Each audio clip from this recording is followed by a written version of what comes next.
another week of skating ahead of us. And this week we are heading to Paris, France. France, oui, oui. Yes, we are heading for the 2024 Grand Prix de France. And we are about to have another exciting week of figure skating. Now, I, as always, have divided this into my picks and the judge's decision. My pick is mostly based on my personal preference, how much I connect with a skater, and how much I like their material. The judge's decision is usually based on skating seniority, previous performances, political support, as well as technical abilities. That's how I feel the judges usually make their decision. So that's how I'm going to split every category, starting right off the bat with pairs. I think the fight for pairs is going to be in silver and the bronze medal. I think there's going to be a pretty tough fight there. As always, the blades are thin, the ice is slippery, and anything that could happen will happen. However, if they manage to mostly stay on their feet, I feel like Minerva Fabian Hayes and Nikita Volodin should easily win this competition. This is one of the choices that the judges are going to make that I'm going to totally agree with. Um, Minerva and Nikita are a world-class pair with great elements and wonderful connection with each other. The rest of the podium, though, I do not think I'm going to see eye to eye with the judges. I think the judges' decision for this pair standing will be Minerva Fabian Hayes and Nikita Volodin. Then in second place, they'll probably have Sarah Conti and Nicola Marcy. In third place, I could see Elisa Efanova and Misha Metrofonov. In fourth place, and it'll be very, very tight, I could see Ekaterina Genish and Dmitry Shegrov. In fifth place, probably Rebecca Gallardi and Filippo Ambrosini. I could see them followed by Leah Pereira and Trent Michaud. And then the two French pairs here, Camille Kovalev and Pavel Kovalev, and then finally Aurelia Folon and Theo Bell. That's how I think the judges are going to play it. But if it was up to me, of course, I already said I agree with the pick of Minerva and Fabian. I would have in second place Rebecca Gelati and Filippo Ambrosini. I get it. I get it. Those side by side jumps are a struggle for her. But they are such a beautifully packaged pair with wonderful lifts and just some beautiful, interesting transitions to every move that they make. She looks stunning in every position in those lifts. It's just those pesky side by side jumps. But for me, in terms of like what I like, I would definitely have them in second place. I would have them followed by Alyssa Efanova and Misha Metrofonov. I think this team has a lot of potential. They have really nice matching line. I really like their short program. I especially like Alyssa in their short program. I think this team has a lot of potential. Again, Alyssa does struggle with the side by side. She lands, I think her landing probably is like 50-50, you know, but everything else is good quality. Not great quality, but good quality. So this is definitely a pair with a lot of room to grow. After them, right off the podium, I would have Sarah Conti and Nicolo Marcy. Simply because there's nothing wrong with this pair. Absolutely nothing wrong with this pair. There is nothing amazing either with this pair. Their twist is good. Their side by side is very good. Their throws um good. Their lifts good. But there's nothing about this pair, from their packaging to their music choice to their programs or any of their elements, where I'm like, wow, this is amazing. And there are moments where they're more about just getting the job done than they are about connecting with each other. I've only seen their programs one this season at one of the earlier senior Bs. Hopefully they've made a lot of growth over this period to their Grand Prix, so I'm gonna have to wait and see. But this is just not a pair that I connect with on any level. But like I said, the judges will probably put them in silver position. Following them, I would have Leah Pereira and Trent Machad. Another pair that there is nothing categorically great about them. But I do feel like they have a little more connection with each other. They have a little more range. There's a little more room for them to grow. And they're a fairly new pair. And I can see the potential for some of their elements to become a wow factor, like especially the throws. When she lands those throws, she holds a beautiful edge. And sometimes their lifts too, they get into like some beautiful position in the lift. It's not consistent, but for me, this pair just has a little more room to grow in terms of their element, and they're already starting to really connect with each other well, which I really like. Now, I know Ekaterina Ganesh and Dmitry Shigarov just won uh, a silver medal at Skate Canada. And so I think like the obvious conclusion here would be like they're probably going to win another medal here. But they won in Skate Canada, but I'll be perfectly honest, their short program is pretty forgettable and their long program is okay. They won because a lot of the other pairs just didn't have the technical firepower to compete with them. The only element about this pair that I'm so amazed is their twist. He is throwing her all the way up to the sky, to the ceiling. That twist is amazing. The throws, sometimes she's two-footed. The side-by-sides are good. The lifts are okay. For me, their biggest element is the twist. And that's why I'm not like, let me put them on the podium at every competition. They're a very young team coming out of Uzbekistan. I just want to give them some time for them to grow before I start putting them on podium. And then there's the married pair of Camille Kovalev and Pavel Kovalev. I like this pair so much because they have so much maturity. They're so powerful. They're very inconsistent. The lifts are like, I think 20% of the time they get it right. The side by side jumps. But this is a pair where I'm always like, oh my God, if they could have two clean programs, it would just be a thing of beauty. But I haven't seen them do anything consistent for the last two seasons. So I'm hoping this is their season. And as for the last French pair, I really don't know anything about them. So I'm also waiting. Maybe they'll pleasantly surprise me. You know, I love when figure skating surprise me. Then for the men, I can see the judges going Adam Sion Hemfa, Lucas Bucci, Mikhail Shadorov, Alexander Selevko, Boyan Jen, Nikolai Mamola, Kazuki Tomoto, Koshiro Shimada, Camden Polkanen, Andrew Turkashev, Francois Pinot, and then Luke Economades. But for me, I would rather prefer to see Adam Sion Hemfa, Kazuki Tomoto, Lucas Brucci, Jem then Boyan Jeng, followed by Nikolai Mamola, then Kamnen Polkanen, then I would have Alexander Selevko, then Koshiro Shimada, then Mikhail Shedorov, followed by Luke Economides, then Andrew Turkashev, and then rounding off with Francois Pinot.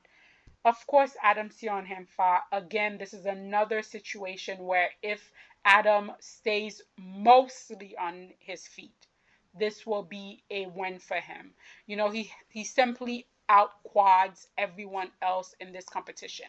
I really like both of Adam's programs. I usually like Adam's program. He's one of those very unique French-like skaters who definitely have something to say, and Adam is always very committed to his program. I'm not crazy about the fact that there's a backflip in the short and a backflip in the long of his program. I don't think two backflips are necessary, but Adam is really gung-ho about this backflip situation. So he's gonna, and he's committed. That's one thing you cannot say, that Adam does anything halfway. He is 100% committed in everything. So he's gonna be committed to these backflips. Adam is one of those wild jumpers that's along a long line of wild French jumpers. There's something so exciting about his jumps, and when he lands them, especially the quad lutz, it's just so powerful. We'll have to wait and see how many quads he does here and how many of them he lands. But I think this is definitely going to be an easy one for Adam. For me in second place, I would love to see Kazuki Tomoto. I know Kazuki is not a consistent skater, and that has always plagued him and kept him down on off the podium. But Kazuki is such a light, beautiful skater with just that traditional, beautiful Japanese skating skill that I love. And he's very emotive. He's very musical. And if he could again just have two clean programs here, that $25 tree candle basket and goes two clean program for Kazuki Tomoto, because that would just be wonderful. In third place, I'm going to have Lucas Bucci. He's had a couple of earlier competitions this season. He has not looked at his best, which is okay, because in the season you need to have lows, you need to have high. Lucas is definitely a skater. When he's clean, he's always in that conversation. Again, Lucas is a skater that I usually like his program. Again, a very unique skater. His programs this season, I feel like he's still growing into them because he's still trying to get his jumps together. But I feel like once he manages the jumps, definitely we could have something with these program. Then of course, I want to put in in fourth place, your neighborhood Spidey. Last season was devastating for Boying Zhang. He didn't even make it to the free program, to the long program at Worlds. I'm hoping he shook that off. He's starting again this season in a new mind frame, in a new mindset. He's gotten most of his jumps back, and that he continues on that artistic growth that he's been doing over there with Tracy Wilson and Brian Ulster. And I would love to see what version of Boyan Jen we're now getting. After Jen, I would like to put Nicola Momola. Again, that beautiful free leg, that beautiful arm extension. He's such a beautiful balletic looking type of skater, but he's doing back-to-back competitions. He literally just had a competition and now in Nepal, and now he's having another competition here. So I'm wondering if maybe he's not over competing, but again, there's skaters who just need that many competition to get them going. So hopefully he'll do something really wonderful here. I am being very generous to the American men, and I'm putting next. I'm putting in I'm putting. Let's see, 1, 2, 3, 4, 5, 6. In seventh place, I'm putting Kemden Polkinen. I haven't seen Kemden compete this season yet. Kemden is the kind of skater that has every quality that would make a skater a wonderful skater, and yet he always falls short to deliver. He'll have a fabulous short and then poof, the free. Or he'll poof the short and put himself in an impossible position. And even if he has a beautiful long program, it's still going to be a fight to pull him out of it. But he is the kind of skater that always has really good programs. He's got beautiful skating skills, good spin. There's just so much about Kemden that's top quality. He's just never put it together for two clean program. Then I'm gonna put Alexander Selevko. I really do like Alexander as a skater. I feel like he's that really good blend of technical skating skill, performance abilities. He looked a little tentative the last time I saw him at one of the senior Bs, and I just don't know where he's at so far in the season. But Alexander is one of those skaters who could surprise me and end up on the podium here. Then, of course, we have my baby Kashiro Shimada, my inconsistent baby who's already in my candle basket, so I won't put him again. If we could get a clean short program and a fairly clean long program for Kashiro, that's all I'm asking. That's all I'm asking. Then after Kashiro, I would put Luke Economides. I love this skater. I love this skater because he's so uniquely him. He absolutely has no chance at the podium because all he has are triple triple combination with a triple axel being his most difficult jumps. But goodness, if we could score on entertainment, if we could score on individuality, if we could score on uniqueness, Luke would be on all the podium. Then I'm gonna put Andrew Togashev. He's just so lukewarm. He's just so inconsistent, and I'm generous to one American man. I don't have it in me to do it for two. And then lastly, Francois Pinot. This is a skater who's just now coming out of juniors, making his way to seniors. There's a lot of potential there. I just don't know how far he's gone from skate when he was in Skate America 2 weeks ago to now to, being, in the Grand Prix de France. I just don't know how much progress he's made in such a short amount of time, but we're definitely gonna know. Um, Dance is definitely where me and the judges are not going to even be in the same multiverse, let alone ever agreeing on anything. For me, dance is the most stagnant of all the disciplines. This is where, if you don't have a strong political push, you have to wait your turn. Even if you are more talented than the skaters above you, you have to wait your turn. And I can see the seniority card being pulled here with the judges going with Charlene Gennard and Marco Fabri first, Evgenia Laprova and Jeffrey Bassard second, Allison Reed and Celise Ambrolas VC third. I'm thinking Leah Lissette and Adam Makalev fourth, then maybe followed by Marie Jude Laurent fifth and Roman Laga, then Katerina Moskova and Danielle Masek, followed by Ava Pate and Logan Bai, then Marie Dupayege and Thomas Nabas, then Emily Batty and Ian Somerville, then maybe Natasha Lagou and Ahmad Kafa. But for me, it's all about programs, especially the rhythm dance, which is a hot mess this season. So for me, I don't care about seniority. I'm going to go with the programs that I either like the most or the programs that annoys me the least. So right off the bat, for the win here, I'm going with Yevgenia Larapova and Jeffrey Bassard. In second place, I'm putting Leah Lissette and Adam Makalov. Following them is going to be Katerina Moskova and Danielle Masek. Then I'm going to put Charlene Gennard and Marco Fabri. They're going to be followed by Marie-Jade Laurent and Roman Laga. Then Marie Dupayege and Thomas Nabas. Then Emily Bratti and Ian Somerville. Then Ava Pate and Logan Bai. Then Allison Reed and Celeste and Boslas VC. Then finally Natasha Lagouge and Ahmad Kafa. Listen, out of all of these people competing here, for me, Evgenia and Jeffrey have the two best combined program. That rhythm dance, okay, a lot of the rhythm dance that will be compete here, I'm pretty sure Evgenia and Jeffrey could do them.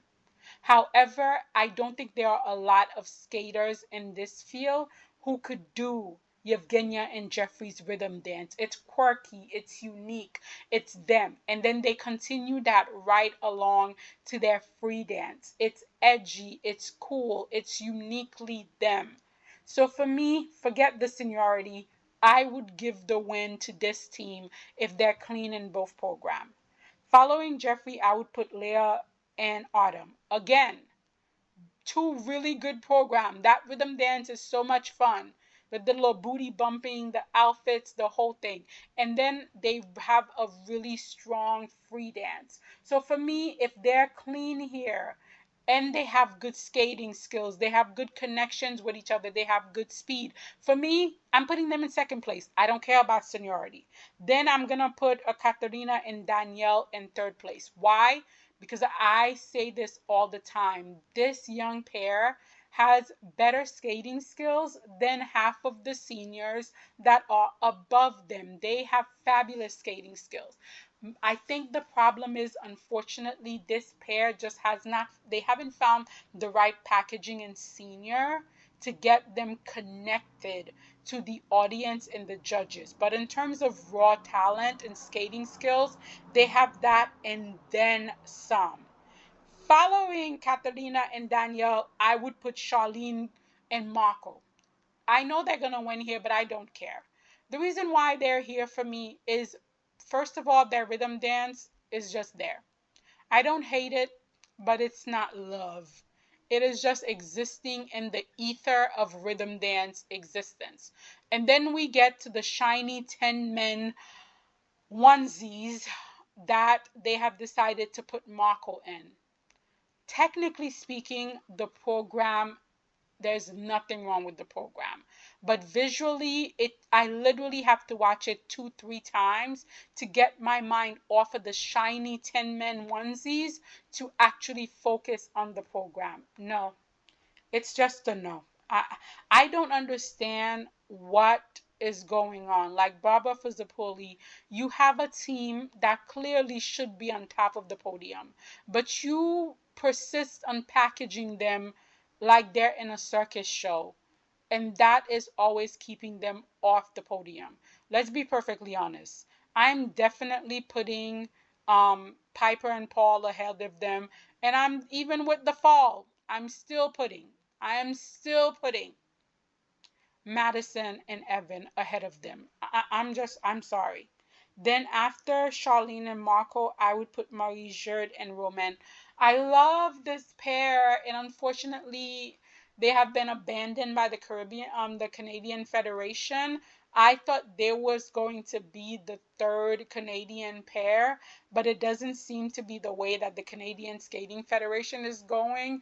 And I feel so bad because this pair is so entertaining. They're so unique. They're so interesting. And I feel like they're never going to get good scores. And that's just sad.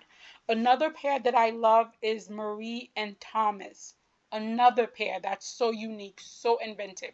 They're both on the shorter side, but they skate with so much grandeur that you feel like they take up so much space, that they're much bigger skaters, than their physical appearance would lead you to believe. I haven't seen their programs this season, so I don't know where they fall, but I know whatever their program is, the judges are still going to lowball them in terms of scores. Then I would put Emily Brazzi and Ian Somerville. I don't like their rhythm dance. I've already said that. The free dance, they're repeating the free dance, and I liked it last season and I liked it this season. Hopefully they can go clean at this competition, because unfortunately they weren't clean at the last one, and then we can really be able to make a decision on where it is they stand. And then we have Ava and Logan, a team that again is not my cup of tea, but they are really fast and the judges really like them. I'm constantly trying to remember what their program, both the short and the free, is about. And I've seen them compete at least twice this season. And I still, guys, I'm not trying to be mean. I they just don't connect with me, and the only program they've ever had that I really remembered was the Riverdance, and that's because I hated it so much. And for me, it's either I love your program and I remember it, or I hate your program and I remember it, or else it kind of just falls flat somewhere in the middle. And that's where this pair falls for me. And then this hurts me. This hurts me to do this because I love this pair. You guys know how much I love Allison Reed and Salus Vili. You know how much I love this pair. How happy I was for them last season, winning that European medal at home. They had two wonderful programs. They were telling me a story. And then we get to the season. And because I love them so much, I will be nice. About their rhythm dance, I will say, please redo it. About their free dance, I will say, about their rhythm dance, I would say, please redo it. About their free dance, I would say a hot mess. A hot mess. And that is me being incredibly nice because I adore this pair. I don't know what Marie-France Dubry, Roman Hagenauer, and the rest of the team at Gabor was thinking. I don't know what's going on with IM, if they're hoarding all the good programs for the Olympic season, but this was not it. For me, if we're going based on programs alone, yes, I'm putting them all the way down. And then the last pair is Natasha and Anud. They're okay, I guess. I'm not really familiar with them, to be honest. Um, the women discipline, I feel like that is the discipline that's gonna hurt me the most because there are so many skaters at this event that I am invested in. Like there are so many skaters that I want to do well.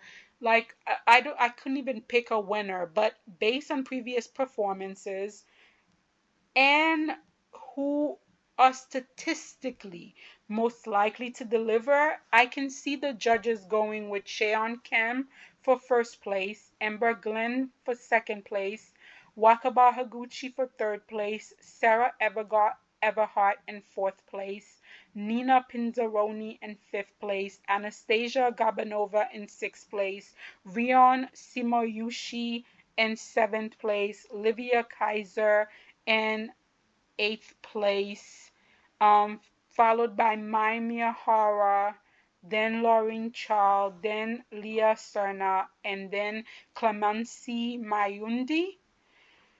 Honestly, I would be happy with any of the top three women in any orders. However, the rest, I think I'm going to have a differing opinion from the judges. So for me, I would like to see Amber Glenn in first place, Cheon Kim in second place, Wakaba Higuchi in third place, Mai Mihara in fourth place, followed by Livia Kaiser, then Nina Pinzaroni, then Sarah Everhart, then Anastasia Gorbanova, then Rion Simiochi, then Lauren Chow, then Leah Sena, and then Clemens Mayundi. The reason why I want to see Amber Glenn in first place here is because Amber has everything. Powerful jump, good skating skills, good ice presence, nice spin. Just she's a whole package skater, and I want her to win first place here so we can continue building up that confidence. Because this really is a skater that everyone wants to get behind. The fan, skating dumb, the judges, the federation, everyone wants to get behind Amber Glenn, and we just need her to get behind herself and deliver. And if she could deliver here and win this medal, I think that would just go such a long way in putting her in the conversation. Then in second place, I want to see Cheon Kim, only because I feel like the South Korean women are struggling right now and they need Cheon to be a beacon of hope. So I would definitely like to see her there. Then I would like to see Wakaba Higuchi in third place. I want Wakaba to make it to the Grand Prix final. She already won one event with a third place here. Her chances of making it to the Grand Prix final are really good. Here, I don't need Wakaba to be perfect because I want her to peak at national so that she could make it to world. So that's why I'm okay with a third place finish here for Wakaba. Then Mai Mihara. I know that Mai Mihara doesn't have the jumps to really compete here, but you know what? I've been through this journey with Mai for so long. When she first came out on the scene, she was not my cup of tea skater. I'll be honest with you. There were so many other, Japanese women that were more excited, that were faster, and Mai was just like very reserved, very quiet. But we've been with her for so long, through her ups, through her downs, through her many health issues, and she just keeps coming back, and she just grew on me little by little, and now she has me by the heartstring, and I just desperately want her to do well. I want to see that happy smile on her face. So this is purely sentimental and not based on any rationale. Then I would love to see Livia Kaiser do well here, because girthy jumps. Oh my God, her jumps have so much height. They're so beautiful in the air. They cover so much ice. And then she land and she can't do that triple toe. She just it the triple left was just so powerful that all she could do is a double toe. But oh my God, if she could get a triple combination, it would be one of the most beautiful things to see in the world. And Livia is also a very nice, well-rounded skater. It's just that the jump is not there. Then we get to Nina Pizzaroni. The tech judges really called all of her technical jumps at her last Grand Prix in Skate America. And I feel like how much progress could poor Nina have made from then to now? I feel like the judges are going to ding her again on those tech on those on the calls, because she's gonna get those under rotations and edge call again. I'm pretty sure that Sarah Everhart has a good chance of landing on the podium here, because she's so incredibly consistent and she has such a good jump technique. But for me, Sarah is not quite a complete full skater yet. Yes, she's a wonderful jumper, very exciting skater to watch, but I just don't see her as a complete skater yet, and more of a technical skater. And I would love for her team to really work on making her a whole skater. And then Anastasia Gabanova, I feel like if Grand Prix America, Grand Prix Canada were anything to go by, the tech caller is going to bury Anastasia Gabanova. She's going to get every edge call, every under rotation. Yeah, I feel like poor Gabanova, she's never been a favorite of the judges, and I don't see this changing if they continue along the same path that they had at Skate Canada and Skate America. Then Rion Simoyoshi. Now, this is a skater who also can easily end up on the podium, because she's technically very strong, but she's very inconsistent. And also, for a Japanese skater, she really doesn't have the refinement, the soft knees, the beautiful hand, the well centered spin of a Japanese skater. Yeah, like the basic skating skills that are typically so fundamental to Japanese skater, I just feel like Rion doesn't really have. But you know what she does have? She's got a quad. She has a quad. And if she could land a clean quad here, she could easily win the whole thing, or at the very least end up in the podium. But just for me, she's missing certain aspects. And then I hope the three French women do well here, but I just don't know. I think probably the best shot at doing well would be Laureen Child.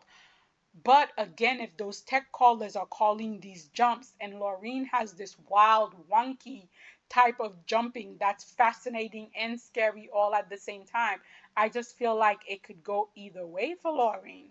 So we would have to see. At her last competition, Leah Serna, it didn't go really well at Skate America, so I'm hoping she comes back here and she does much better.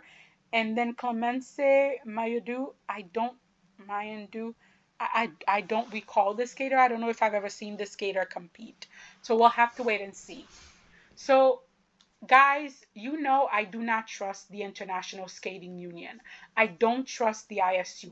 I don't trust them to a level that I feel like it's almost paranoia. And the fact that the tech callers are now doing their jobs, and they're calling these under rotations, they're calling these pre rotations, they're calling the edges, has me nervous. Because why are they doing this now all of a sudden when they didn't do it before? Is it something to do with the fact that the Russians are supposed to come back for the Olympics? Are they keeping all of these women in the 60s to the 69s with somebody here and there getting in the 73, 74s, so that when the Russian women came back, especially the Etheri women, they can just slide them all ahead of everyone with like high 70s and 80s? Is that what they're doing? Because we all know when the Russian women come back, especially the 30 skaters, these technical callers are not going to call their edges. They're not going to call their pre-rotations, and the majority of their jumps are pre-rotated. They're not going to call their under rotations, because if these technical callers so much as lose their mind and call one edge on the Etheri girls, Daniel Gleichenhaus will have a letter soliloquy written to the ISU, and the ISU will immediately bend over and will never hear about the edge again, even if that skater never corrects their edge. So why are they doing this now? Why are they calling these under rotation? Why is the ISU actually doing its job and following its own rules, guides, and regulations? Like, I distrust this corrupt agency to such an extent that even when they're doing the right thing, when they're doing their jobs, I'm like, what the hell are they doing? I don't know. So we'll have to wait and see how the technical caller handles this event, and then we'll see what happens to the women. But these are my pick on how I believe the judges will play things out and how I would like to see things played out. So these are my picks. But you guys let me know in the comments, how do you think it's going to play out? What does your podium look like? Let me know in the comments.